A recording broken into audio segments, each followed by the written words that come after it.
ಏನಾರು ಇದ್ರೆ ಅದು ನನ್ನ ವನಸಿರಿ ನಾಡು ಅಂತ ನಿಮ್ಗೆ 1000 ಸರಿ ಕೂಗಿ ಕೂಗಿ ಹೇಳಿದೀವಿ.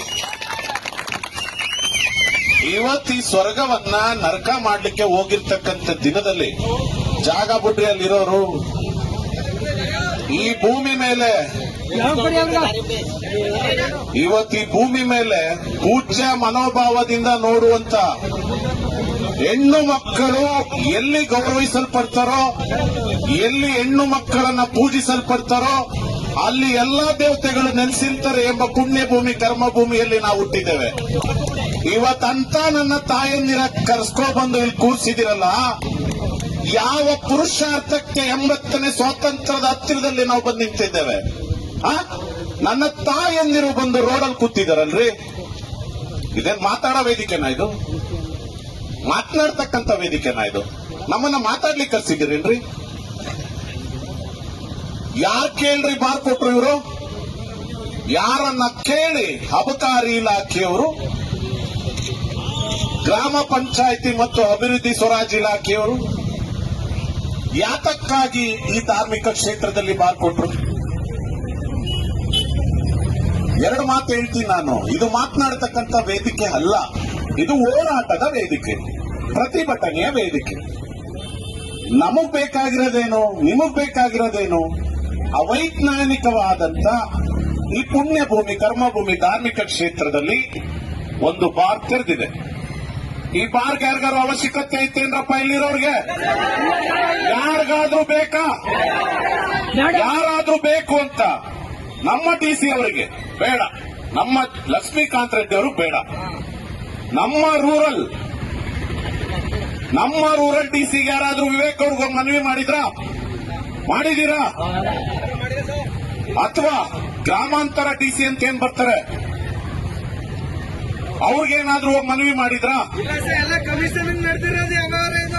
ನಾವು ಕೇಳ್ತಾ ಇರೋದೇನು, ಇಲ್ಲಿ ಸೇರಿರ್ತಕ್ಕಂಥವ್ರು ಯಾರು ಸುಮ್ಮನೆ ಬಂದಿಲ್ಲ. ಇವತ್ತು ತಾಯಂದಿರಲ್ಲಿ ಬಂದು ರಸ್ತೆಯಲ್ಲಿ ಕೂತಿದ್ದಾರೆ, ಸಂಜೆ ಹೋಗಿ ಹೇಗ್ರಿ ಊಟ ಮಾಡೋದವರು? 60,000 ರೂಪಾಯಿ ವಾರ್ಷಿಕ ವರಮಾನ ಇಲ್ಲ ರೀ.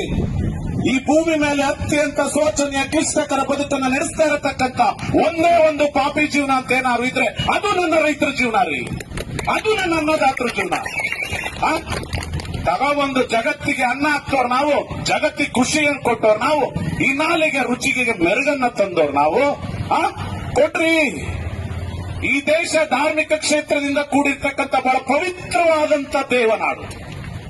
ನೀವು ನಿಜಕ್ಕೂ ಈ ಧಾರ್ಮಿಕ ಕ್ಷೇತ್ರ ಚಿಕ್ಕಮ್ಮದೇವಿ ಬೆಟ್ಟದ ತಪ್ಪಲಿನಲ್ಲಿ ತಾವು ಕೊಟ್ಟಿದ್ದೀರಲ್ಲ, ಕೊಡ್ರಿ ಮಲೆಮಹದೇಶ್ವರ ಬೆಟ್ಟಕ್ಕೋ, ಕೊಡಿ ಮಲೆಮಹದೇಶ್ವರ ಬೆಟ್ಟಕ್ಕೋ, ಕೊಡಿ ಬಿಳಿಗಿರಂಗನ್ ಬೆಟ್ಟಕ್ಕೋ, ಕೊಡಿ ಎಲ್ಲ ಧಾರ್ಮಿಕ ಕ್ಷೇತ್ರಗಳಿಗೂ ಕೊಡಿ. ನಿಜವಾಗ್ಲೂ ನಾನು ಒಂದು ಮಾತು ಕೇಳ್ತೀನಿ. 4 ತಿಂಗಳಿಂದ ಹೋರಾಟ ನಡೀತಿದೆ. ಈ ತಾಲೂಕಿನ ಪ್ರಥಮ ಪ್ರಜೆಗೆ ಇದ್ರ ಬಗ್ಗೆ ಗೊತ್ತಿಲ್ವೇನ್ರಿ? ಈ ತಾಲೂಕಿನ ಪ್ರಥಮ ಪ್ರಜೆ ನಮ್ಮೆಲ್ಲರ ಮೆಚ್ಚುಮೆಚ್ಚಿನ ಶಾಸಕರಿಗೆ ಗೊತ್ತಿಲ್ವೇನ್ರಿ? ಈ ವಿಚಾರ ಗೊತ್ತಿಲ್ವೇನ್ರಿ? ಮೈಸೂರಿನ ಉಸ್ತುವಾರಿ ಮಂತ್ರಿ ಗೊತ್ತಿಲ್ವೇನ್ರಿ? ನಮ್ಮನ್ನಾಳುವಂತ ರಾಜ್ಯದ ಮುಖ್ಯಮಂತ್ರಿಯವರು ಗೊತ್ತಿಲ್ವೇನ್ರಿ? ಇದು ಇಷ್ಟು ಜನರ ಶಾಪ. 150 ವರ್ಷ ಇತಿಹಾಸದಲ್ಲಿ ಮಳೆನೆ ಬರ್ದೇ ಇರತಕ್ಕಂಥ ದುಸ್ಥಿತಿಲಿ ಬದುಕ್ತಿದ್ದೀವಿ. ಇವತ್ತು 80 ವರ್ಷದ ಸ್ವಾತಂತ್ರ್ಯವನ್ನು ಆಚರಿಸ್ಕೊತಾ ಇದ್ದೀವಿ.